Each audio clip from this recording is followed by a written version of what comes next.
Hey quilters, it's Bonnie Hunter in the Quiltville studio. And did you ever just have one of those days? One of those days where nothing seemed to go right with your quilt?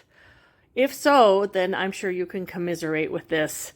And I just need to vent and get this out here because I need some understanding and some ideas on how to deal with this, though I'll tell you exactly what my plan is. Hang on just a second.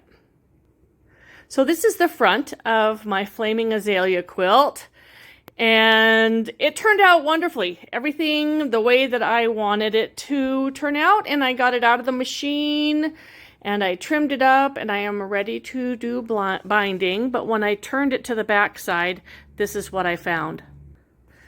You know how bad things come in threes. I have a pleat pucker right here. And I'm not sure how it happened, but I did have seams. So that sometimes can happen when the backing rolls up weird on the roller.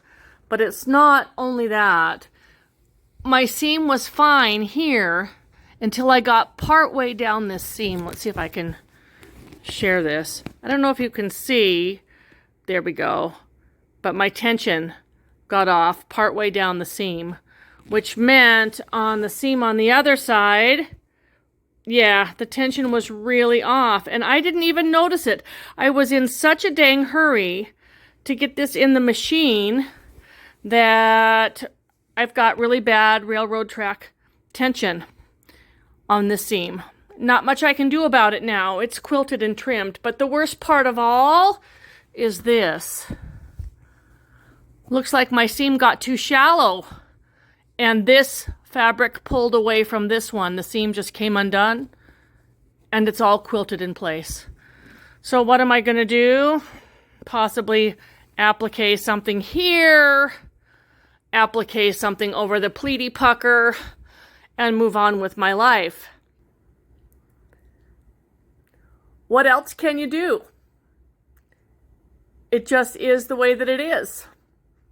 You know, not everything goes perfect all the time, and we do the best that we can. And then we remind ourselves that the backing is the backing, and you're going to turn it over to the front side. We turn it to the front side and admire all of the things that went right, and all of the points that matched, and all of the beautiful fabrics and the quilting stitches that did what you thought they would do, even if there's some weird things on the back.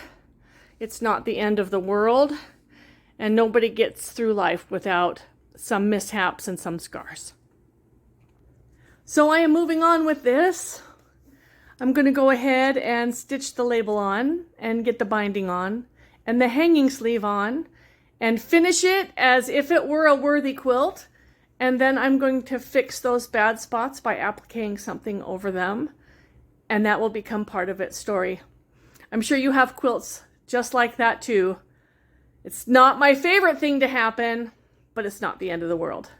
Have a great day, everybody.